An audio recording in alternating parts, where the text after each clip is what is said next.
Hey guys, Richard Holder here. I'm gonna see if I can get the lighting a little better. There we go. What's up, everybody? I'm still back at West Tech Performance. We got the twin turbo do-it-yourself Super Richie turbo kit up on the 4.8 liter. It's working good. Remote mount turbos. Well, that's what I'm working on next. We're finished. I'm actually finished with the twin versus the single stuff. I'm doing that video, working on that and editing it tonight. And then what I'm doing tonight is I'm going to try to get the remote mount. One man's treasure's in the house. I'm going to try to get the remote mount up and running tonight. It's just going to take a little bit of fabrication. I'll walk you guys in there as soon as we get more guys hanging out. I'll walk you in there and show you what I'm talking about. I went and got a couple of long sticks. I think they're 10-foot sticks of 2.5-inch pipe, so we can run the exhaust all the way back from the stock manifolds, run it back, and then come forward, and then go to the standard white pipe that I have. So I got a little bit of fabrication, and as we know, I'm #hackfab. So that's not my, that's not one of my strengths. But I can weld and stick stuff together and use a chop saw and all that, so it all works out good. But I just finished running all of the testing on the twin GT35 82s on the 4.8 liter, and so I've got some cool information on there. I want to show you guys what's going on with some back pressure stuff, and also what's going on right now. You can see, if you can see that curve there. I want to show you what happens with the oil pressure as we make run to run to run, and it gets hotter and hotter and hotter, and it gets kind of uglier and uglier. But that's all some cool stuff. So what are you guys doing on a Saturday night? I know what I'm doing. I'm working on the dyno, missing my wife. Yeah, John's in the house. ProCharge Mopar. Don't be stupid anymore. I love these handles. I guess I got to come up with something clever for me. Super Richie or Dyno Guy or whatever.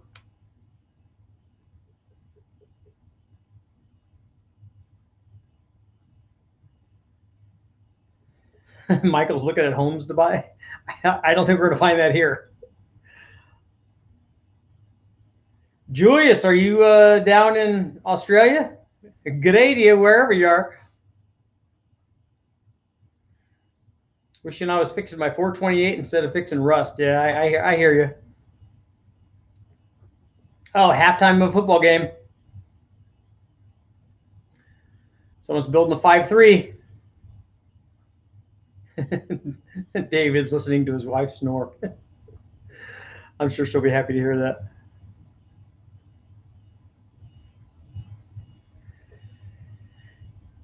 Don't be stupid anymore. I'm interested in torque from 351 Windsors. I've run a lot of Windsor stuff. There should be stuff up on the channel for that. We've run lots of stuff. We've run top end upgrades. We've run fuel injection and carburation and blowers and turbos and all kinds of stuff. Oh, see, Smoking the Bandit's on. Dude, the Bandit and the Snowman. So let's go take a walk. I'm going to unplug here for just a second. My laptop battery is kind of Count Succula. We'll take a walk in there. I'll show you what I'm talking about on this twin turbo deal. Hopefully I didn't forget anything. So here we go. Super fancy twin turbos with the super cool GT35 turbos. You can see the stock exhaust manifolds. Just welded a pipe together, ran it to the U-bend I normally use on stuff. That's a 3-inch. It's got a mount for the wastegate, so we got 2 of those. That's a T4, but I have it, you can see I have it neck down T4 to T3 because this GT35 is a T3. And then we're using the same intercooler that I always use on the Big Bang stuff. You can kind of see that. It's a twin core, 3-inch in and 3.5 out. I'm not really thrilled about how much water flow we have, but according to the, we're not running a lot of boost, and according to the charge temperature data, which we're taking off of the discharge tube there, it's working very well. And we've run this we ran it on the Big Bang stuff up at 29 pounds, so it works okay. I would just like to see 1.5-inch lines or fittings or something going in there and really pumping it in and out. And I'd like to see it flow through all the way through. If we're going to run 2 of them like that, or one big single one, I'd like to have it go in one side and out the other so we can get a lot more flow that way. But you guys can see it's pretty cool. I did a video that's up right now on how I made it and what you got to do. Basically, you can apply that to almost anything. Obviously, this isn't going to fit in anything, you know, except for the dyno. But it's the same principle. You just got to make the bends and the welds in the right spot to fit the turbos in your chassis. And see, those are my tubes, two 10-inch sticks of 2.5. And what we'll do is I'll take that exhaust manifold, and we'll run a standard one, and we'll run it back, and then run it back up here into that Y pipe right down there. And then we'll mount the turbo kind of where these are, probably be a little bit higher than that. But we'll mount the turbo there, and then I can also make some extra long charge pipes so we can kind of test that, which will be cool. See which one produces more lag.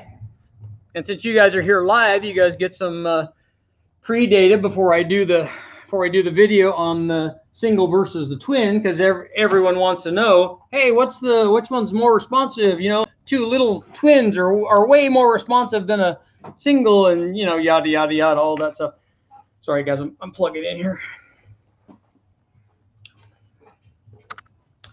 So we did run the twins, and I'll get to some questions in just a second, but I wanted to show you guys something. Set you down here, roll you up on my fancy screen here so you guys can take a look at that. Hopefully you guys should be able to see that. That is the oil pressure curve when we made the first run, when I made the first run today. So when the oil was cold, and here's what happened as we start getting warmer and warmer. So that's 64, 5. These are just successive runs, and we're not hot lapping it. You know, we're just making a run and maybe doing some tuning, maybe resetting the boost controller. 67.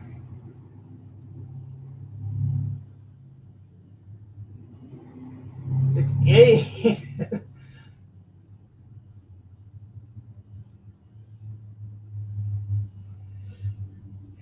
Kind of stabilized there a little bit, but I'll show you I think this is the last run I made tonight after making lots and lots of runs.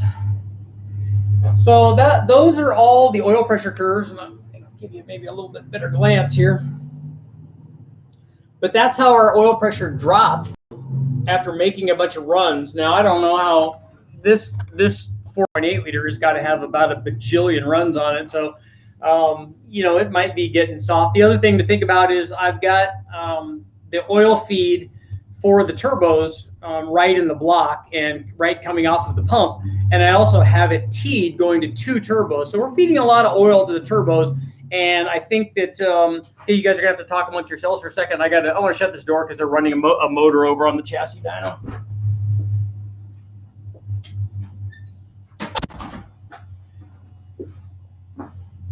Dang, people being all noisy with their car stuff. I'm gonna call the police. So I have that thing split into a Y, feeding 2 turbos, and then I've got the drains wide together, obviously going into the oil pan also.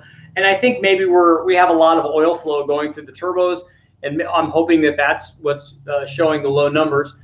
We'd like to see that thing climb a little bit better. But what I'm going to do is I'll probably run it NA when I'm done and just hook the oil pressure line, you know, back up the way that it normally is. I'll plug that hole, and then we take the oil pressure fitting off of the back of the motor and see if the oil changes. So that'll be interesting. So let's get to some, oh, and we talked about the remote turbo kit. I'm working on that. That'll be next. Now that this is cooling off, I can take the turbo system off of it and start in on making the remote deal. And that'll be interesting to see if, and it'll be a remote single. So we'll compare it to, you know, the VS turbo or the Summit or one of the turbos and find out if there's a big response rate change by going to that length of tubing. Let me know what you guys think. Do you guys think that that's going to change a lot? And what do you guys think on the single versus the twins? Do you think that the GT35, the 2 GT35 82 turbos are more responsive than the than these singles. Obviously not more than the tiny little precision that I put on there. I only put that on there because we had it, and you know, you're swapping turbos, you have it laying there, you might as well try it. But compared to the VS Racing 7875 or the Summit Turbo or the Force Performance Turbo, or maybe even compared to the T76 Turbo, because that's a 76 millimeter turbo. So it's kind of really not. Let's get to some questions, or let me know if you guys want to see some you know, boost response curves. I can show you a sneak peek of that. That's kind of some good stuff.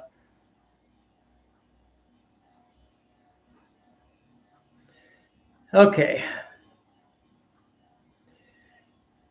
Rub wants to know, Richard, have you tested the Holley low ram versus the high ram? I've not run low ram, but the high ram is going to make more power than the low ram, probably up to a certain RPM range, and that number is going to be, the RPM is going to be fairly high, because the low ram is very short. It's like the BTR intake manifold also. Those things are nice because they fit under the hood, and if you're running a high RPM motor, that might be a good way to go, but it's not a substitute for a LS6 or a fast or anything like that, not in that RPM range where those are going to run. And the high ram will I'm almost 100% sure is going to show more torque through most of the range compared to that low ram, and then the low ram could make more power out at the top. It's a typical long runner, short runner kind of deal. Glenn wants to know when I'm going to turbo the 460. I don't have a 460, but I do have a 429 coming up. Evil Me wants a twin turbo Dodge V10. I am going to do the Ford V10. I don't see too many Dodge V10s.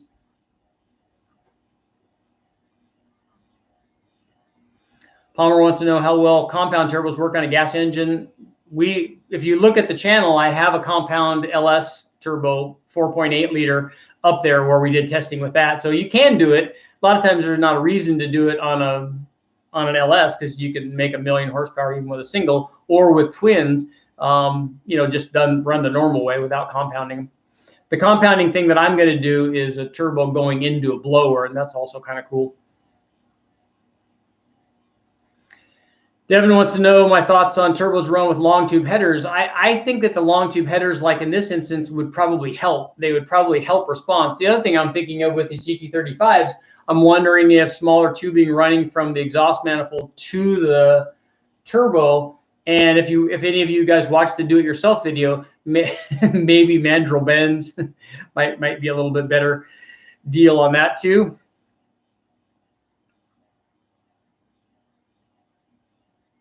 Anthony wants to know, where's the Eaton test? What Eaton test?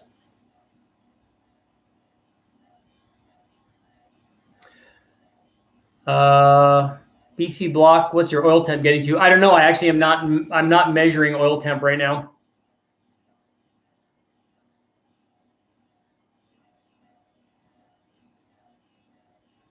James wants to know what cam I recommend for an LS3 and a Camaro SS without sacrificing drivability. Then something small. You know, if you look on the site, I did truck cams on an LY6, which is similar. I also have some LS3 videos up there where we ran a variety of different cams, and you can kind of see what those do.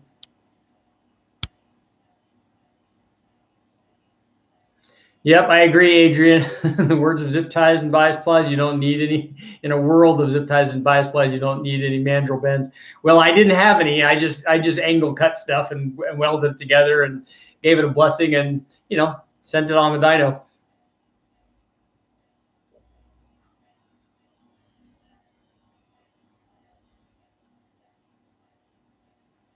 Robert wants to know, he built a 331 stroker Ford with Pro Comp heads and a, does it say what camshaft you run? Oh yeah, an E303 cam. Yeah, that'll work for a turbo. I hope that you upgraded the valve springs on those heads. Daniel wants to know if two GT45s would be too big for a twin configuration on a 406 or 408 stroker. No, that would work on a 408, especially if it's a good 408.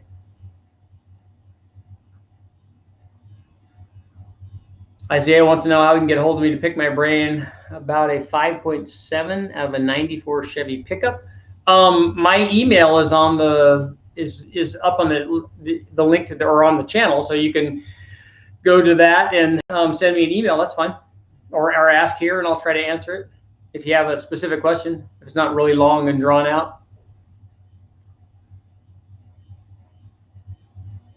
Jose wants to know the same question that everybody else asked. How much boost can you run on stock rings? I assume you mean stock ring gap, and there's no answer for that because it's ring temperature.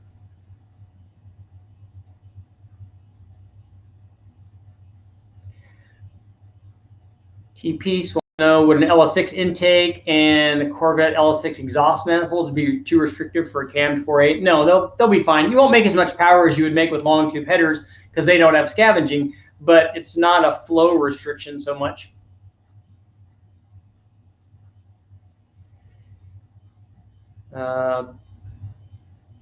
EC Block wants to know how many channels can you data log. Yeah, I'm not measuring oil temperature. We have the ability to hook it up. We have lots more channels for both for the dyno and for the Holly, and we have a lot more that we can look at. I just didn't do it.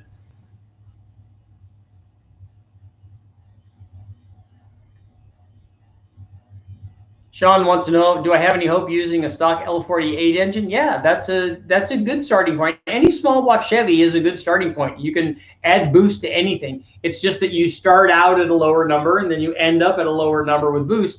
But you can run, boost on anything. We used to run it on, we ran a turbo on a stock 5-liter motor, a stock 5-liter Mustang engine, and it will do it. And that car went 10s in a Fox body. So, it hated every minute of it because it had a lot of boost because it has restrictive heads and a restrictive camshaft and a restrictive intake manifold. And then once you free all that stuff up, it likes it a lot better. And you can do the same thing to that L48.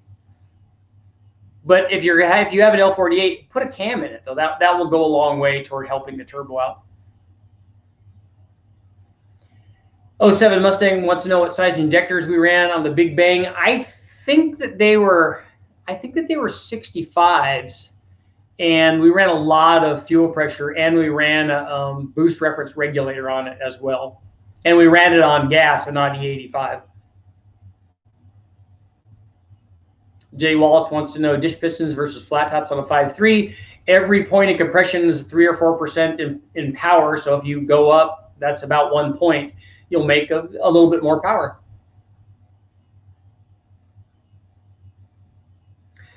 Chris, the 292 inline 6-cylinder Chevy is coming back. I'm going to do all of those Big Bang motors. As soon as this 4.8 comes off, I'm doing hopefully we're doing the Buick, the 455. Andreas wants to know thoughts on FEs. I do like FEs. I saw one at the wrecking yard not too long ago. There's a video up on that. I would like to do a 390. I think that would be cool. I know, Mark, 2 nights in a row, huh? I'm setting a precedent.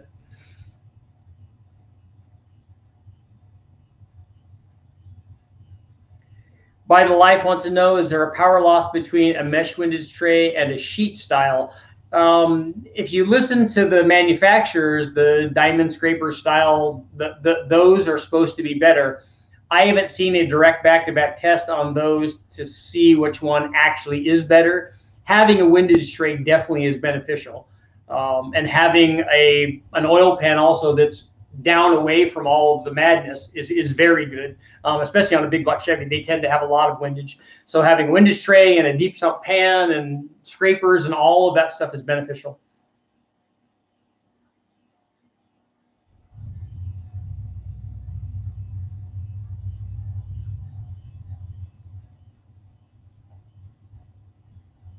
Liana, are you ever going to, I think I pronounced your name right, I'm hoping, am I ever going to run top fuel hoops and 50 pounds of boost and 8,000 RPM? Probably not. 50 pounds of boost, certainly not on a stock motor. I don't know that it would take that. Anthony wants me to do a Ford versus Chevy 6.2 liter Big Bang series, small block versus big block.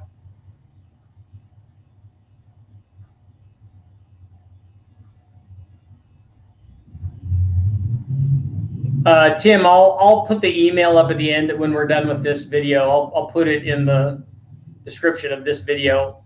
I know that I put it up there. I thought I put it in the channel description, but I'll make sure that I do.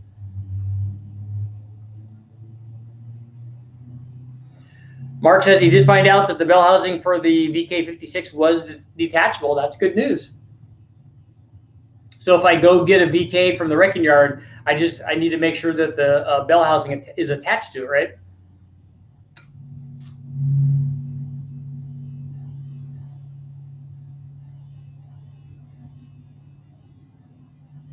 Trevor, I've never done a compound 4-cylinder, and the guys that are doing it on the Eclipse motors, guys are making crazy boosts with those things. They're making a lot.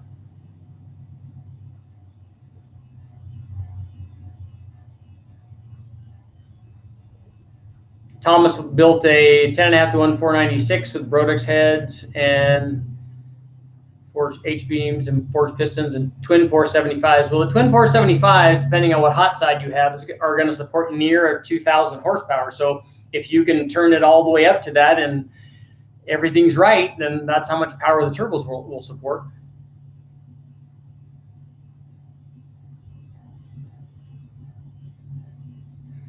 Yeah, Squirrel Tune has run 40 pounds on their drag race motors.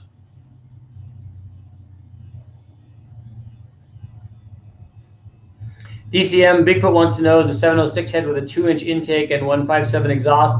I honestly don't think if you just change the valves that you're going to get anything from that.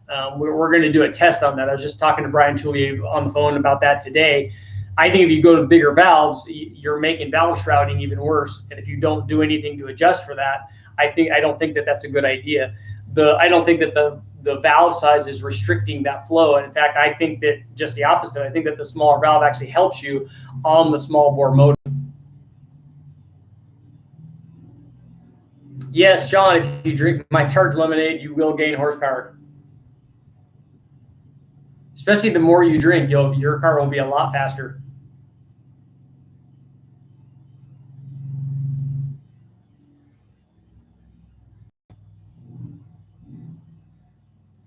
Yeah, James, I saw the LS versus the Coyote that the guys did, and they spent a lot of money on it, and they just needed somebody there to kind of help steer them in the right direction with both those combinations. It could have been a really cool thing, but it turned into a little bit of a fiasco there at the end.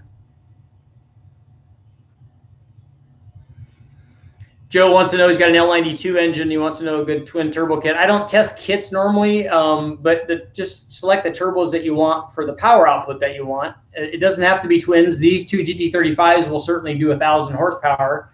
And if that's where you want to be, those will work. And those are pretty inexpensive.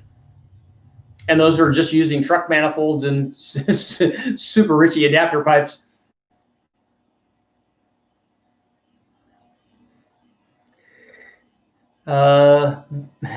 Beef Lock wants to know, I was just wondering if you took the Holley cross ram, put 2 turbos on it, what would that do? It would work really well. Matt's doing that over at Sloppy, which is kind of cool. I tested the cross ram and it works very well. It's a really long runner manifold, and it makes more torque than the truck manifold, which is good. And it makes a little bit more power too. So it has a good power curve. And the only thing that's going to happen is boost is just going to elevate that whole curve. So everything is going to, just everything is going to be better with boost, as it always is.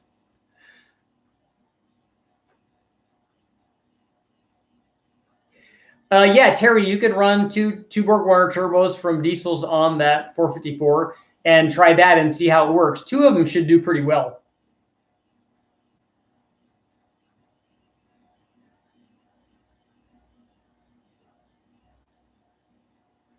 Yeah, Julie, your 5.44 V with a Boss 290 intake and a C head. You want to run lots of nitrous with putting a larger exhaust valve on. If you're running lots and lots of nitrous, you can try to do things to help improve exhaust flow. You can do that with the camshaft. You can do that with porting. You can do that with the valve job. You can also do it with valve size if that happens to be one of the restrictions. And if you're going to do that, put a good exhaust valve in it.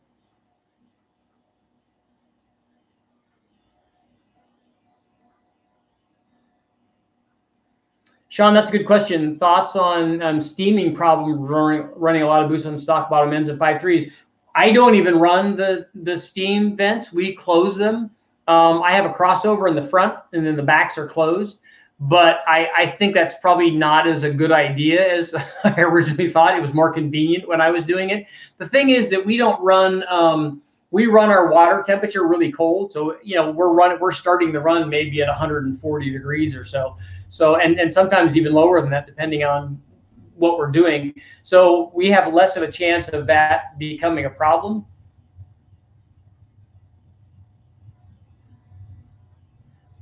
Alan wants a horsepower estimate for an LQ9 short block with stage 2 cam, 243 heads, and a Trailblazer SS intake. Take a look up on the site for the 4 cams that I ran on an LQ, no, an LY6. I don't know what stage 2 cam you're talking about, but when I ran that kind of combination with a comp 54 459 cam, it made about 510 or 515, I think, if I remember right, at the flywheel.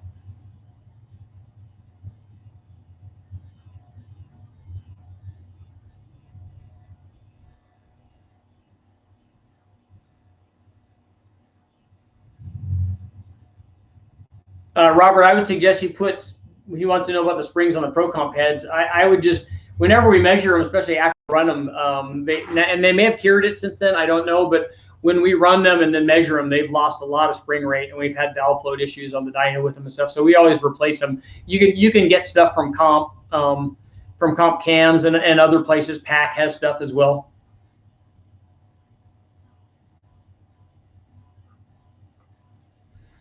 Wayne wants to know if the intake valve should be 54% of the bore diameter. I don't think that that's a hard and fast rule.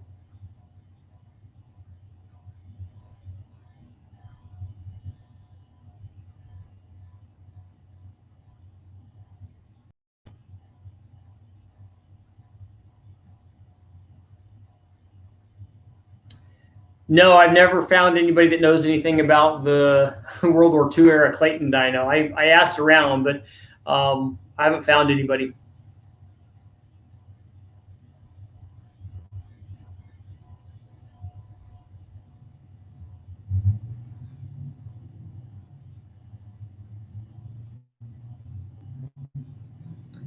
Ronald wants to know what size intake and exhaust tubing I'm using for the remote mount testing. And I'm running, I got sticks of 2.5 inch. That's what's going back and forward to the Y pipe. The Y pipe is actually 3 inch only because we already have this 3 inch. It's the Y pipe that I've used on lots of different homemade turbo kits. So we'll just run that and find out if it is. And then on the discharge side, the in and out on the ProCharger air to water intercooler that I use is 3.5. So we might neck that down to 3 and then step it back up to 3.5 for the long section. It'll probably, the long section of the extended intake tube will probably be 3 inch.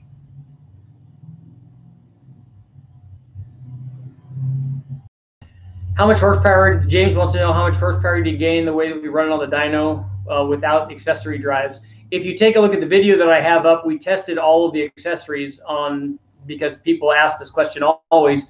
We tested all the accessories. We ran the motor with the fan and the water pump and the AC and everything. So it's not exactly the way that it is in the car, because you also have to run it with the factory tune. You have to run it with cats and all that. So it loses more than that, and that's part of it. And then obviously the transmission, the driveline losses are also part of it. So those things are compound or combined together. 100 horsepower is a fairly good estimate for a lot of LS stuff. James said, let me know next time in Albuquerque he has a 390 FE out of a 64 Thunderbird. It's all original, and I can use it for testing. That would be cool.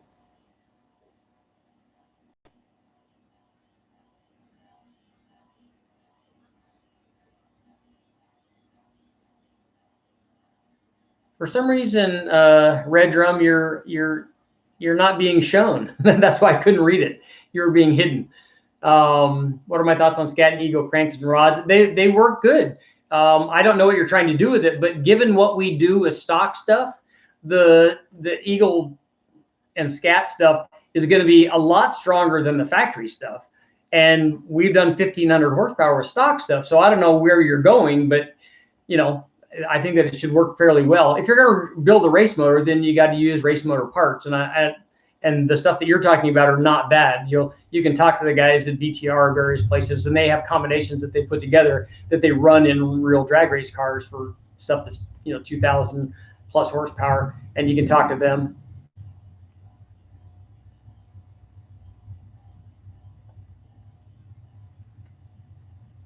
So David wants to know,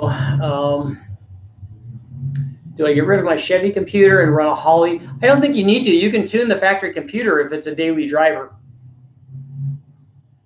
Your daily driver is actually going to work really well with a factory computer.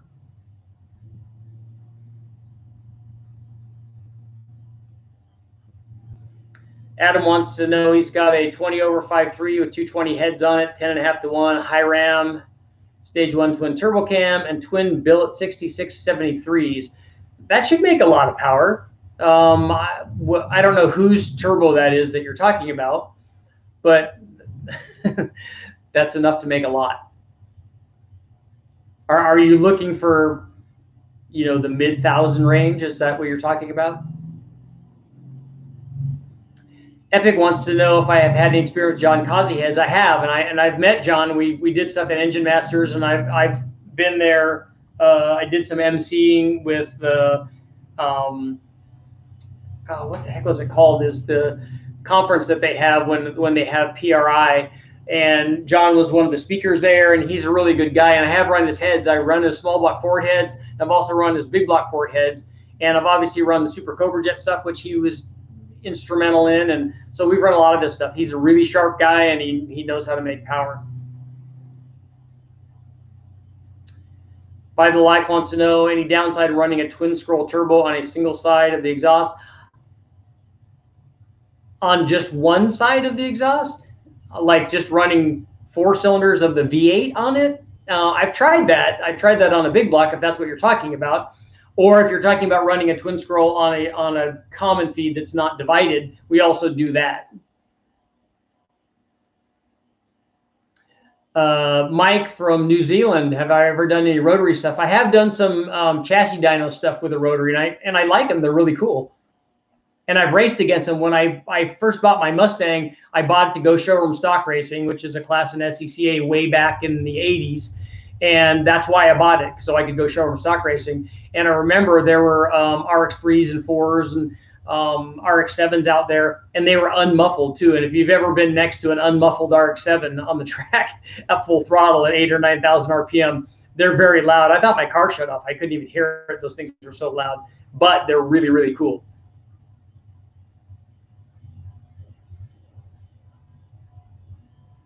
Anthony wants to know how turbo response changes with high loss drivetrain and heavy off-road tires. You should be able to spool the turbo up better with more resistance, basically. It's like changing gear.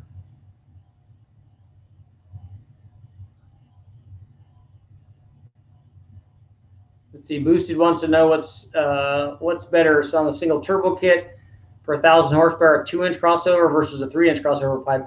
I don't think you're going to see any difference on that, because I think that the thing that's going to be restricting the hot side flow is going to be the turbo itself.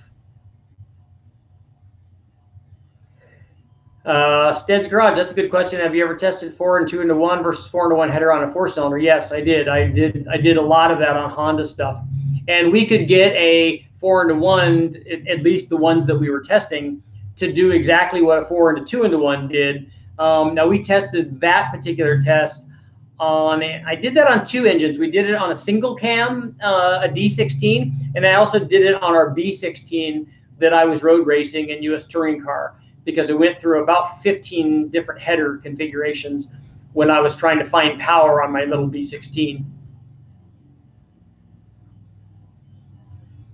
Epic wants to know if I've tested Kazi's SR71 head. I can't remember which one I ran. It might have been an SR71.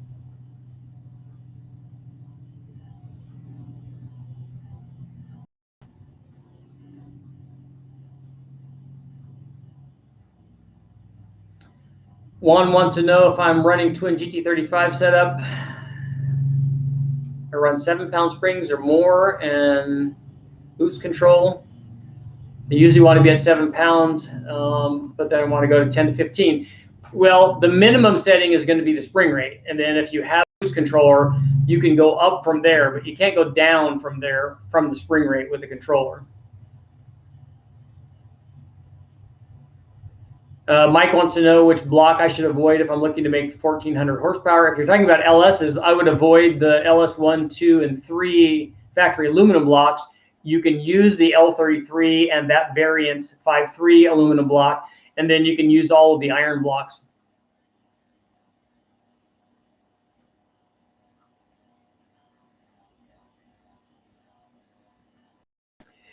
Yeah, Rob is making a comment on the on the how loud Mazda rotaries are, and they do shoot flames. I remember sitting in the infield in World Challenge in a Mustang, and after our race was over, we were watching the Mazda Kudzus race, and those things looked like little Bunsen burners going around the track because they had like a 2-foot blue flame coming out of them, and it looked like they were trying to melt the track. It was awesome, and it was all the way around. It was fantastic. No wonder that they have to make their exhaust pipe out of 1-inch thick tubing.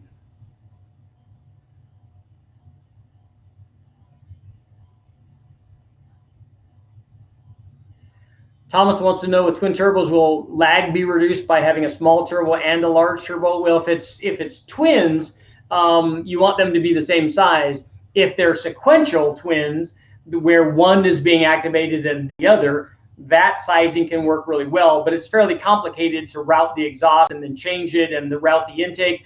The factory RX-7 was like that, and the factory Supra was also like that. And then obviously you can compound it, and then you can use a big one and a small one to get the same kind of thing. Is an XR273 cam? I need to look up and see what that what the intake duration is on that.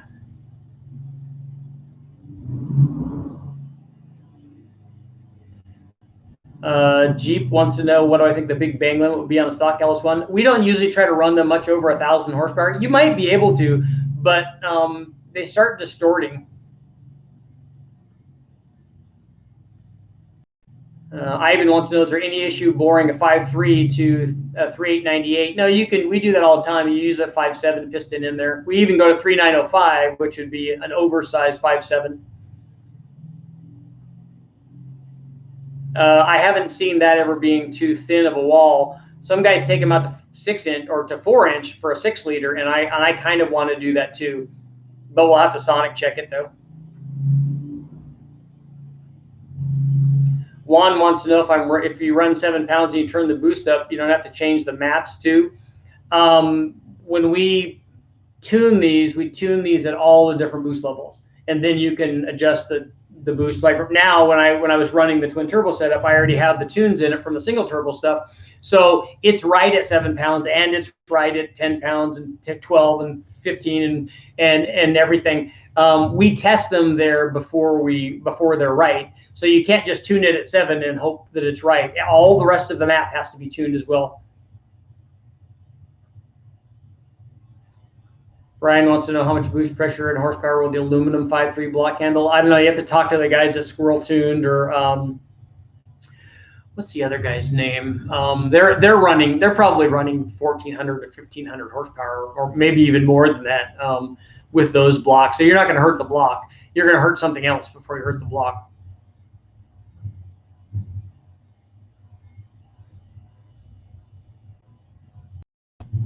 Kyman wants to know, if I had an LS, if I could swap an LS into anything, what kind of car would it be? Maybe a Nash Metropolitan. Actually, I want to put a 4-cylinder in one of those. I'd like an aluminum LS motor in my Mustang.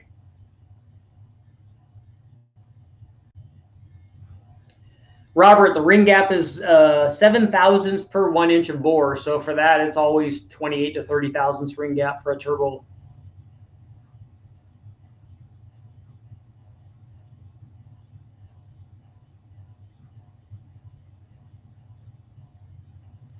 Jackpot wants to know how do over square motors respond to boost versus the longer stroke motors. They both respond. because the boost is just adding to what's already there. So what that change in bore and stroke does, and we haven't seen it do a lot, if the displacement and the compression and the cam and the cylinder heads and intake, if all that stays the same and you're just juggling bore and stroke, we haven't seen that change power a lot. Now it can, if you do things to take advantage of that, like if it has lots of head flow and you can get more RPM and you have a bigger bore and you can now take advantage of that head flow, those kinds of things can work. But just juggling the bore and stroke by itself, as long as the displacement stays the same, is not a big change. And so whatever's there, and then you add boost to that, it just, multiplies that.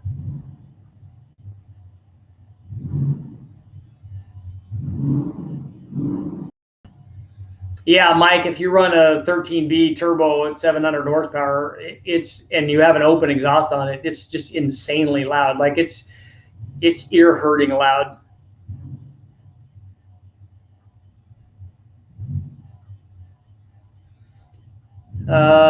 Jay White wants to know the best cam for a Marine twin turbo 5.3. What RPM are you running on that? I don't know if it's an outdrive or a jet, or what RPM range are you running, and then you just pick the cam and also the intake manifold to work that RPM range. Tyrone wants to know if I'll do a big bang on a Ford 460. Probably not. I don't have a 460. I take that back. I think I might have one down at the machine shop. I started doing a junkyard 454 Chevy versus a junkyard 460 Ford, and the 460 that I got, I don't think was a fairly healthy, was a healthy candidate. So I think I might still have that motor down there.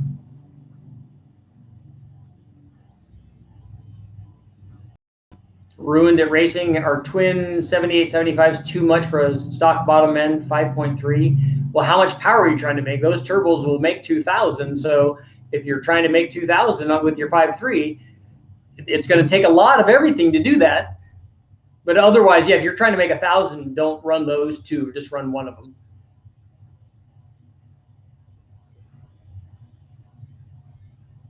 Carlos wants to know how much boost a stock L82 8.5 to 1 Chevy will take. It's not a how much boost. It's the power that you start with, and then I have some or have a video up on the L82 because I ran the L46 and the L79 and then also the L82. We ran them in stock trim with headers and a decent carburetor, I think, and they were obviously tuned. But we wanted to show what all of those hydraulic flat tappet motors did compared to, because I also ran the solid, high performance muscle car engines, and actually the hydraulic stuff worked really, really well. The L82 was way down on compression, and it doesn't have very good cylinder heads, so it made a lot less than the other guys, but it still did okay. I think it made 310 or something.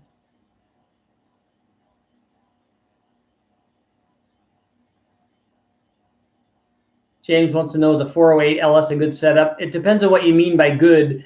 It's going to be very torquey, and it's going to make a lot of power. I don't think it has a piston skirt issue. That's only a 4-inch stroke, so that's not too bad. I've seen 408s run a long time.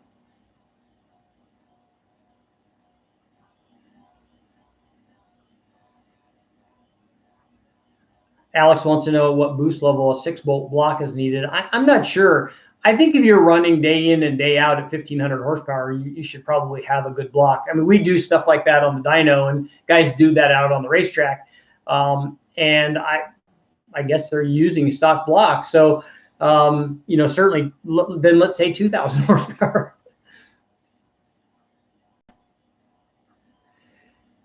Does length of charge pipe change the boost response? Well, that's what we're going to test. That's one of the tests for the hookup that I'm doing tonight.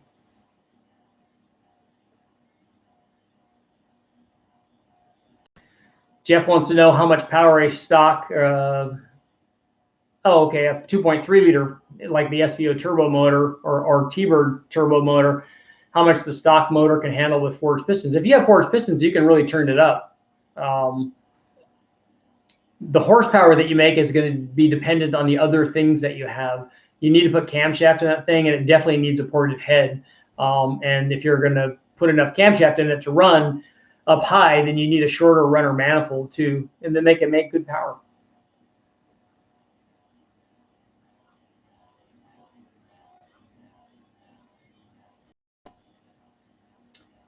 TRD wants to know what would I suggest for a budget, starting out with a budget turbo LS swap. I just go to the wreck yard and get a good solid combination. It makes good power NA, especially if you put a cam in it, and then if you put a turbo on it, it can make a lot of power. It can make more power than most people have the transmissions and rear ends and brakes and all that stuff to deal with.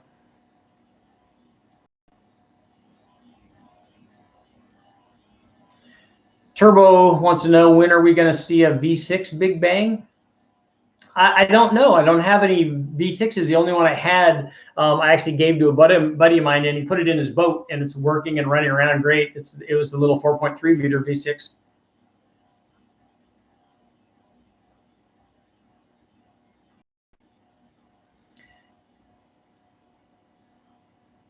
The question is, do I use heavier oil on your LS dyno pulls? No, I run a 5W30 normally when we run it on the dyno. That thing probably needs an oil change. I think I might do that.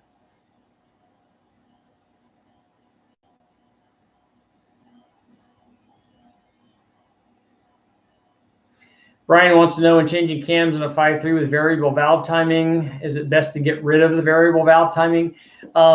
Actually, we're going to be doing some testing with VVT on both the Gen 5 and then maybe also on a Gen 4 motor.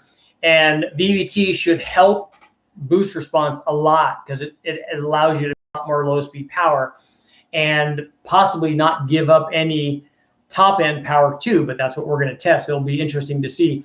But I think it will help boost response a lot, because if you take a look at a stock L83 5.3, it has a really good broad power curve because of variable cam timing. And the same thing with the 5.7 Hemi that the guys at Engine Masters ran. It has a dual runner intake also, which also helps promote it, and it has, you know, phenomenal cylinder heads on the late model Hemi.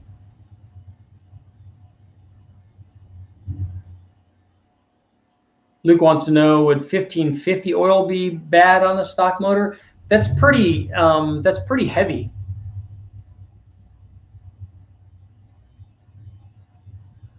Alan wants to know if I've tested on 3 turbos. I have not. I don't think I've ever run one of those.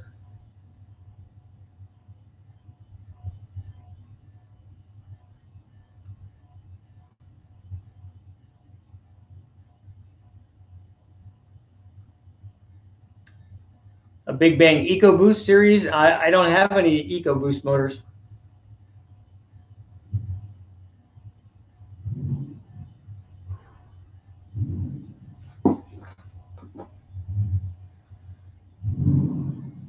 No Way Jose wants to know, does additional exhaust duration make much difference on an LS?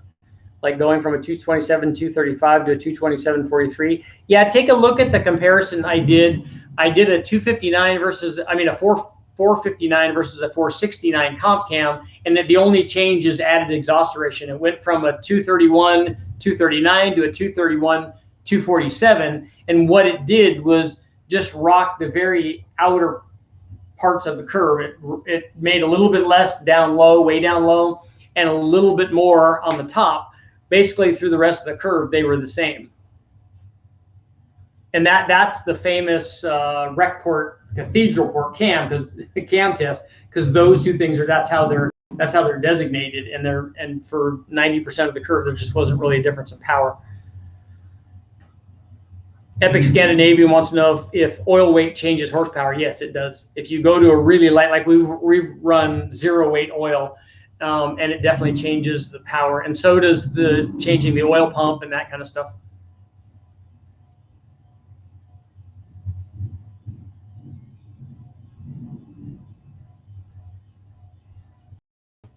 Thomas wants to blow up a Chevy 267 V8. Those are hard to find.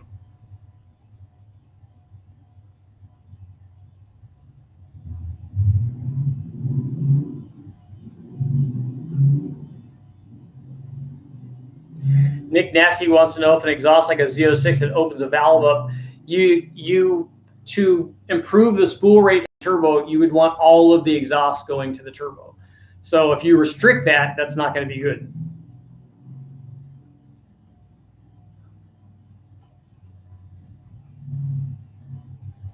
Davey wants to know about my thoughts on stroker engines, twins or singles. That's a really broad question, but for LS motors like a 4.8, a 5.3, or a 6.0, if you choose 1,000 horsepower turbo, there's no reason to put a stroker on it unless you're trying to improve the response rate, which is already going to be fairly good, especially on a 6-liter. If it's a 4.8, I could see why, yeah, you might want to stroke it to improve the boost response of 1,000 horsepower turbo, because it will definitely make it better.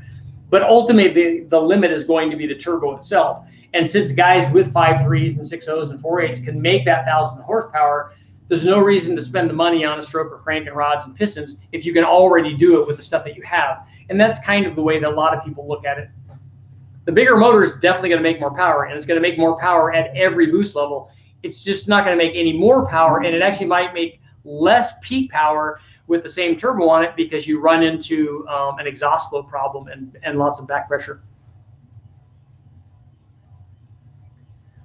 Juan wants to know what size injectors we're running on this twin GT4035 combination. Those are 1500 snake eaters in it, because we're running E85, and it's the same injector we ran on all the single turbo stuff. It's way more injector than we need for what we're doing, but since you have a turbo setup on the motor, you know, sometimes you want to do other stuff where you might need more fuel. It's always better to have more than you need than less than you need.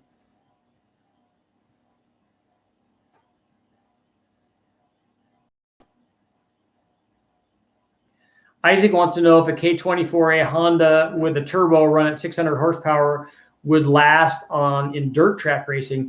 I don't know. You'd have to be real good on the tune, and you would definitely want to put ring gap in it, and I would put head studs and gaskets in it, and then that should work. I don't know about at the 600 horsepower level. Maybe. I don't know. I've never tried to run one in any kind of racing like that.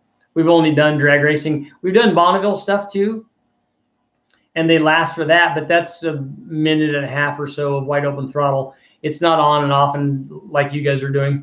And it's not, if I don't know how long your dirt track races are, if they're 15 or 20 laps or something. If it's a short period of time, it would be a lot better.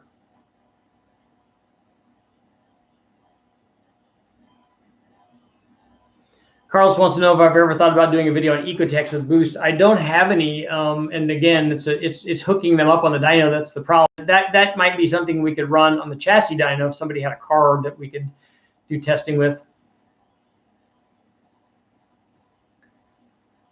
No way, Jose. Are larger injectors harder to tune for idle? Yeah, something like this, and especially on a really big injector and a really small motor like a 4.8, and even worse, a little Honda or something. It gets harder and harder to tune, because you don't have the resolution. Sometimes you can't get low enough on the duty cycle and the milliseconds on the injector to get it. It's just that they're not happy in a wide range. Some injectors don't want to run down at 0.5% of duty cycle.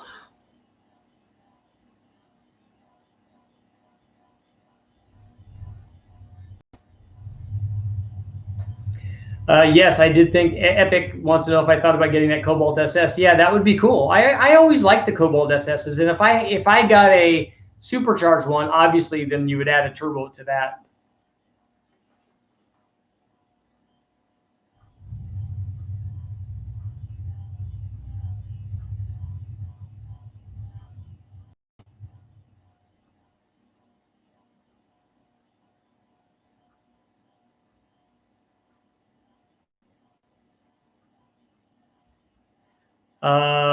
Carl Jr., have you ever boosted a drive-by-wire 5.3? I haven't, but we did boost a drive-by-wire Coyote, and I'm not a fan of drive-by-wire stuff. I don't like asking the computer to have the throttle open. I like telling it, and it's just a philosophical thing for me. When I go to wide open throttle, I don't want to worry that the computer thinks that I don't really want wide open throttle when I actually do. That's why when we were tuning it, and Eric here, who's really good, figured out a way to get the L83 to run as a speed density setup and not have to have the mass error. So we didn't have to have the throttle body covered. So we can actually physically look and make sure that when we're doing each run, that the throttle body is 100% open, and that we're not dealing with any inconsistencies because the computer is throwing countermeasures at us.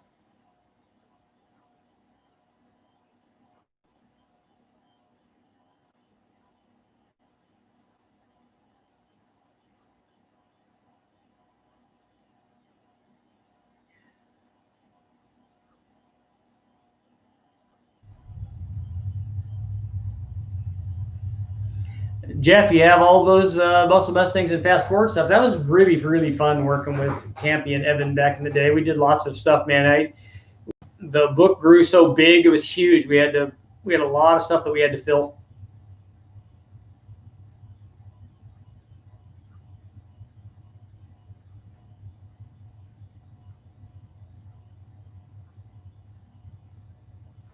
Juan wants to know how much power I run per pound of boost. I don't really do it that way.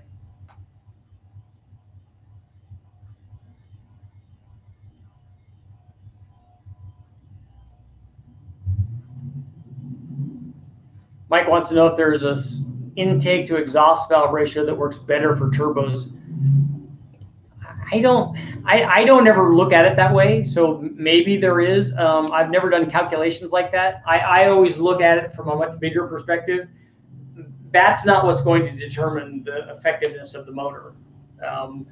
That's one thing, one tiny thing that you would look at after you look at all the other stuff.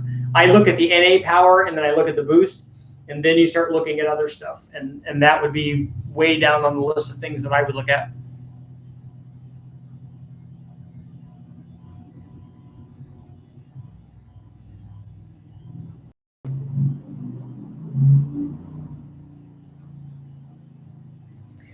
Jeff wants to know if I can get my hands on a new Godzilla motor. I don't think so.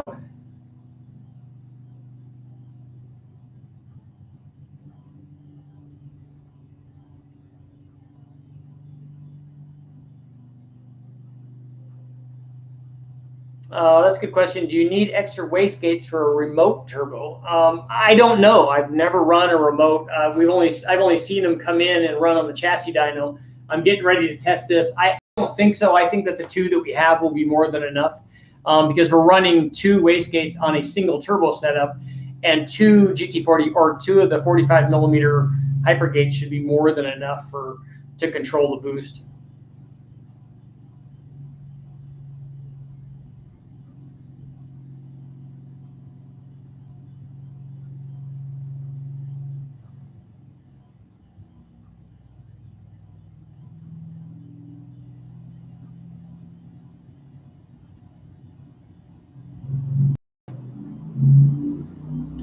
Epic Scandinavia wants to know if I've been able to repair the Cadillac. No, I just took it apart so far. I haven't even scraped all the rust off of it yet. I'm just busy doing this stuff.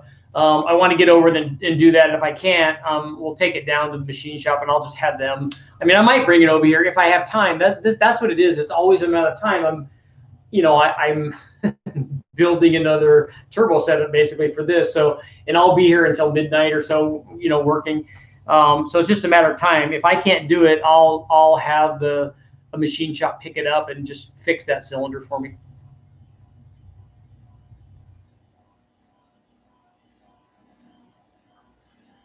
Tom wants to know about the 267 small block again. Yeah, they're saying that doesn't make any, but that's only because it was designed to do what it was designed to do. It wasn't designed to be a performance application. They could have had it make more power. It's a small block Chevy, so if you put more head flow and more camshaft and an intake manifold on it, it will certainly perform. And then if you add boost to that, it will perform even more. Jeff wants to know how much we open the ring gap. Ring gap question is always 28 to 30 thousandths. Randall wants to know if the wastegate can be plumbed back into the exhaust. Yes, it can. It's much quieter on a street car if you do that. We don't do that on the dyno, but you can.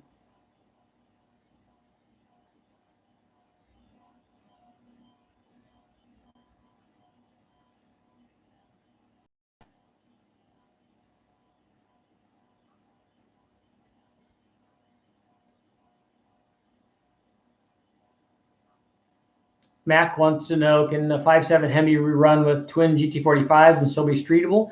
Yeah, I think so. The streetable part of it is just in the tune, really.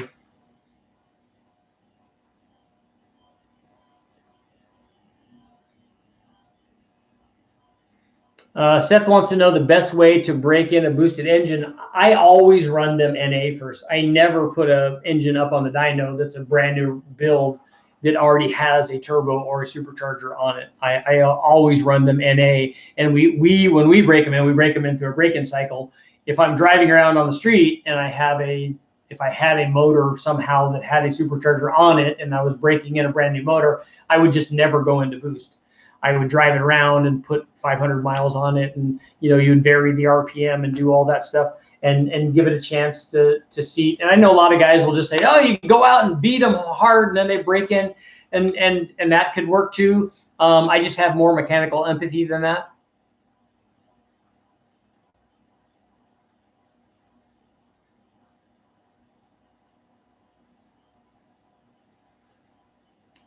Epic wants to know, have you ever run a wastegate wired or pinned closed? All you have to do is take the boost line and put it to the top of the wastegate, and it will have a spring pressure plus boost.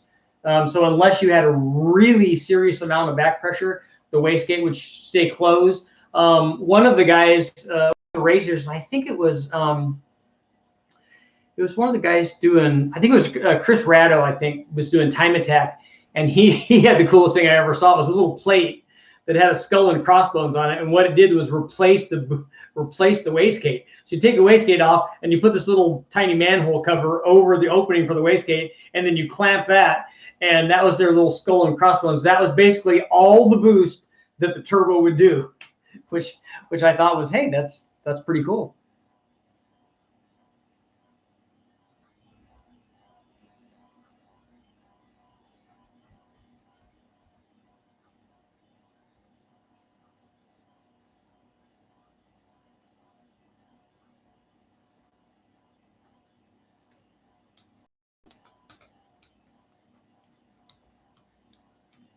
Yeah, Mike wants me to do a new shirt. 28 to 30.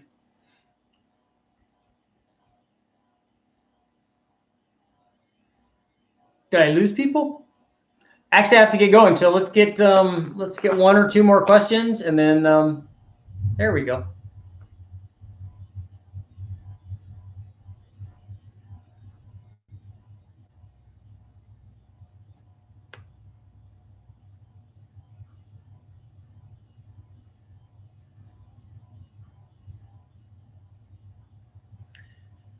Okay, Kyle, you're the second to the last question. Would a twin turbo 351 Windsor build, would I do anything different like a long runner intake for a 4x4 truck build? Yeah, you want to have the intake manifold designed to run in the RPM range that you want to run most. So a longer runner intake is going to make power at a low RPM. So if that's where you want to run, definitely a longer runner intake is the way to go.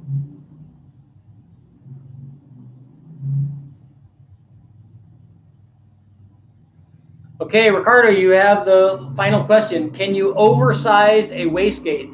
I don't think so. I don't know that you can have too much wastegate. The only thing that would happen, and it's very similar to what happens when you have an oversized throttle body, especially if you have an oversized throttle body in front of a supercharger, it's basically the opening rate. So if you have 10% throttle on a 75 millimeter throttle body, and then you have 10% throttle on a 125 millimeter throttle body, the amount of airflow that you have on that sort of throttle angle change is dramatic. So now the airflow rate is dramatic, and it makes the thing kind of jumpy. So maybe that same thing would happen with a wastegate, that if you do get back pressure and it wants to open the gate just a little bit, a bigger one will have a bigger change of exhaust flow, and so a bigger fluctuation in back pressure and in boost pressure. So that might be a problem. I've never seen that, and I've never talked to anybody about that, and I've never tested that. So that could be a problem. I got to get going because I got to build turbo stuff. Thanks for showing up, guys. Make sure to like, share, subscribe, ring the bell, do all that stuff. No, seriously, thanks for showing up. And tomorrow, Sunday night, I will not be doing a live stream tomorrow night, but I might do one on Monday, depending on how things go. Hopefully by then, I will be running the Buick 455, and we'll be doing some other guys' stuff. Thanks for showing up, guys.